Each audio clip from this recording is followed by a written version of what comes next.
नमस्कार दोस्तों, चलिए सुनते हैं नाग पंचमी की कहानी। प्राचीन काल में एक सेठ जी रहते थे। उनके 7 पुत्र थे, सातों विवाहित थे। सबसे छोटे पुत्र की पत्नी अधिक विदुषी, सुशील और संस्कारी थी, परंतु उसका कोई भाई नहीं था। एक दिन बड़ी बहू ने कहा कि हम अपने घर को पीली मिट्टी से लिपेंगे, इसलिए वह अपनी सभी देवरानियों के साथ डलिया और खुरपी लेकर मिट्टी खोदने के लिए चली गई। जब वह मिट्टी खोद रही थी, तभी वहां एक सर्प निकला, जिसे बड़ी बहू खुरपी से मारने लगी। यह देखकर छोटी बहू ने उसे रोकते हुए कहा, आप इसे मत मारो, यह बेचारा निरपराध है। यह सुनकर बड़ी बहू ने उसे नहीं मारा। तब सर्प एक ओर जा बैठा। तब छोटी बहू ने उससे कहा, मैं अभी लौट कर आती हूँ, तुम यहाँ से कहीं मत जाना। यह कहकर वह सबके साथ मिट्टी लेकर घर चली गई और वहाँ वह घर के काम काज में फंसकर सर्प से जो वादा किया था उसे भूल गई। उसे दूसरे दिन वह बात याद आई तो वह दौड़ी दौड़ी उस स्थान पर पहुंची और सर्प को उसी स्थान पर बैठा देखकर बोली, भैया मुझे क्षमा कर दो, मुझसे बहुत बड़ी भूल हो गई। तब सर्प ने कहा, तुमने मुझे भैया कहा है, इसलिए तुम्हें छोड़ देता हूँ, नहीं तो झूठी बात कहने के कारण तुम्हें अभी डस लेता। आज से तुम मेरी बहन और मैं तुम्हारा भाई हूँ, तुम्हें जो भी मांगना हो मांग लो। वह बोली, भैया मेरा कोई नहीं है, आप मेरे भाई बन गए हैं, अब मुझे कुछ नहीं चाहिए।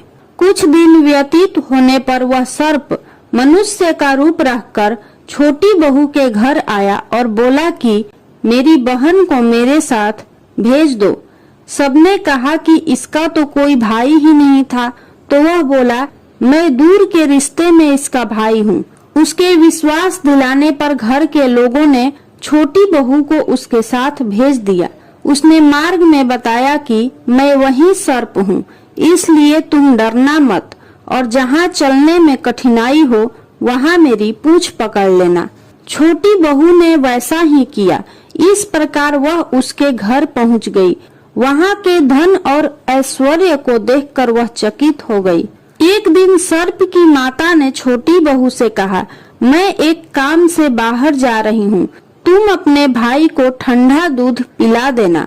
उसके ध्यान में यह बात न रही और उसने सर्प को गर्म दूध पिला दिया, जिससे उसका मुख बुरी तरह से जल गया।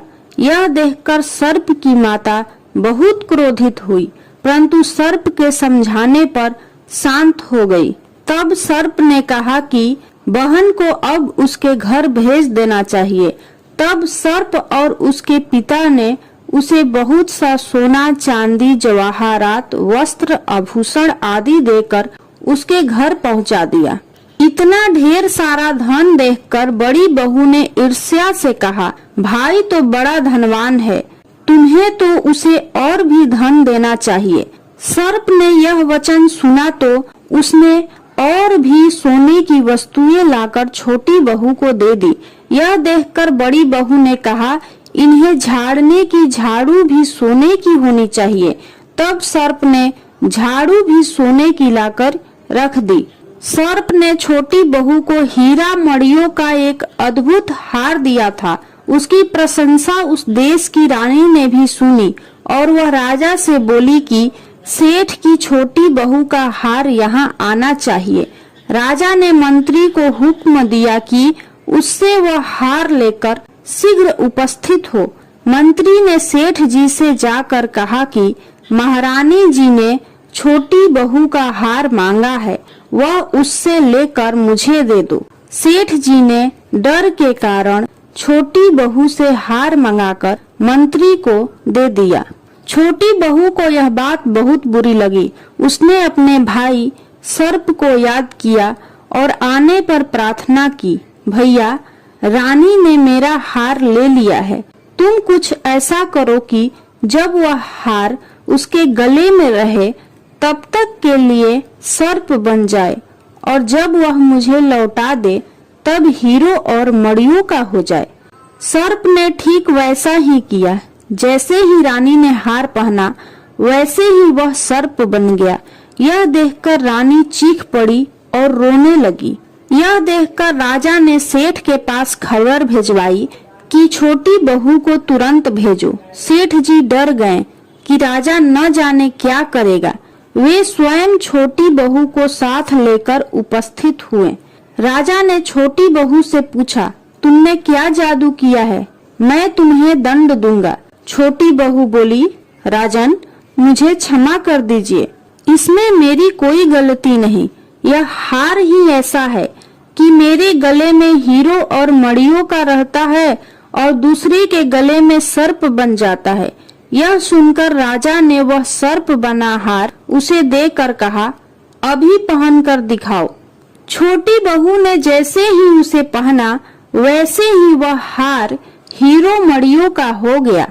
यह देखकर राजा को उसकी बात का विश्वास हो गया और उसने प्रसन्न होकर उसे बहुत सी मुद्राएं भी पुरस्कार में दी। तब छोटी बहू अपने घर लौट आई।